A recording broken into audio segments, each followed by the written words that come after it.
The Berenstain Bears meet Santa Bear. Special music's in the air, and Santa's at the mall. What do the little bears make of it all? It was just 2 days after Thanksgiving, and the sights and sounds of Christmas could be seen and heard all over Bear Country.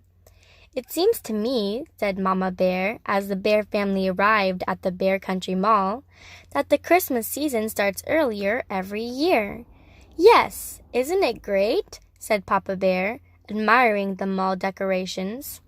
"I'm not so sure," sighed Mama. "I'm concerned about Brother and Sister Bear.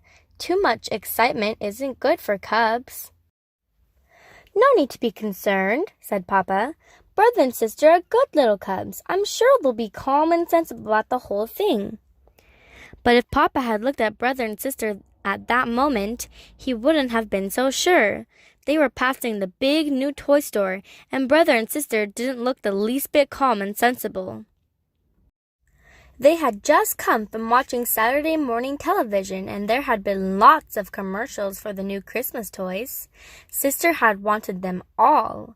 A bear hug teddy, which hugs you back when you squeezed it, a ride-on pink pony, a clown face mobile kit, and Giggly Goo, a strange substance that you could make into all sorts of funny shapes.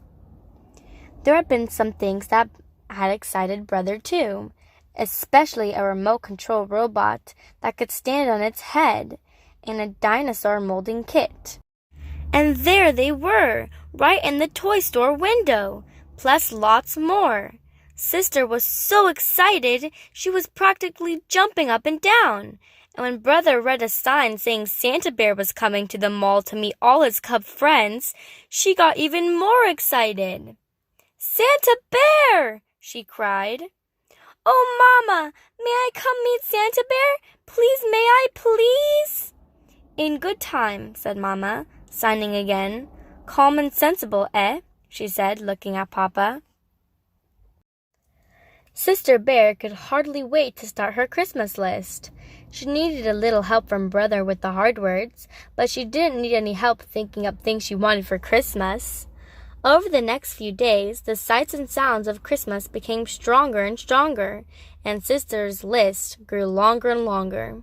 After a while, it looked like this.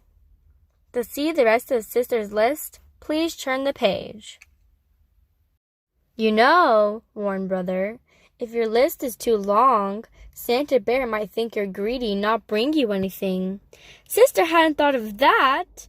"Santa Bear has a lot of cubs besides you to think about. All the cubs in the world." She hadn't thought of that either. As she looked at her long list, she began to get a little nervous. "Have you ever met Santa Bear?" she asked Brother. "Sure," answered Brother, who was finishing up on his list, which was very short. "A couple of years ago. He asked if I'd been good. Then I told him what I wanted for Christmas and gave him my list. And that was that. It was fun." Now Sister was really nervous. She thought of all the times she hadn't exactly been good. The time she and Brother had gotten in a fight and shouted at each other.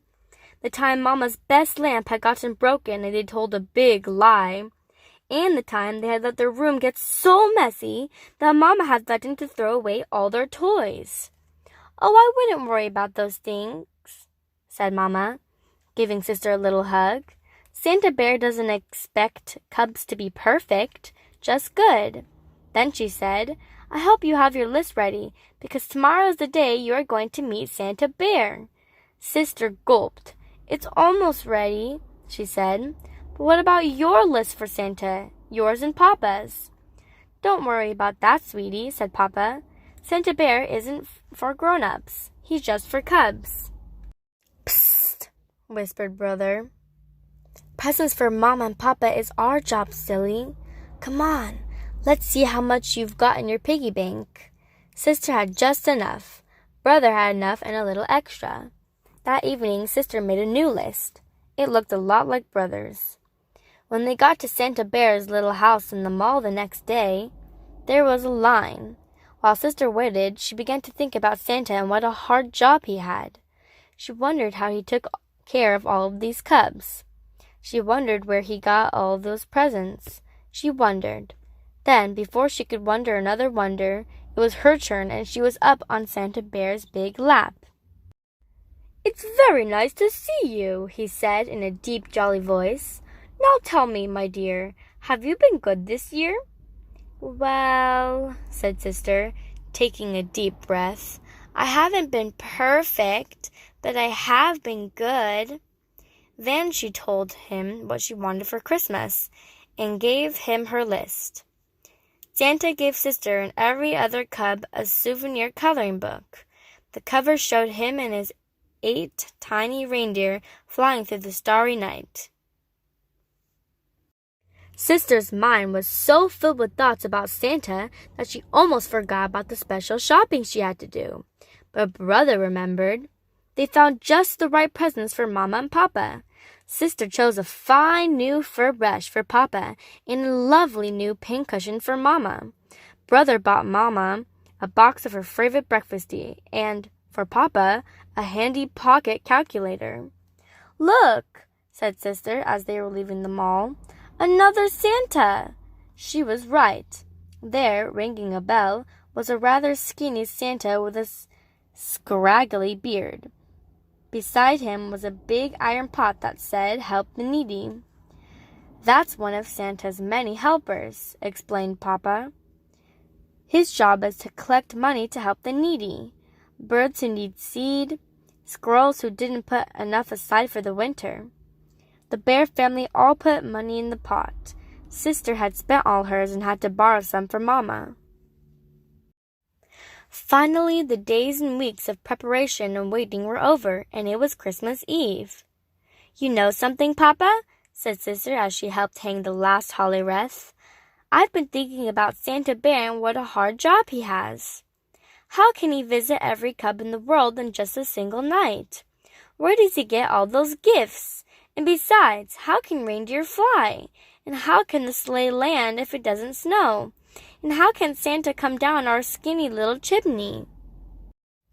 Papa took a deep breath and looked up at the starry sky. "I guess the answer, my dear, is that Christmas is such a special time that very special, almost magical things can happen. And the most magical thing of all is Santa Bear. I'd say he has the best job in the world, because the joy of giving is what Christmas is all about." "I suppose," said Sister, "that Santa could just skip the chimney and come in the front door." "I suppose," said Papa.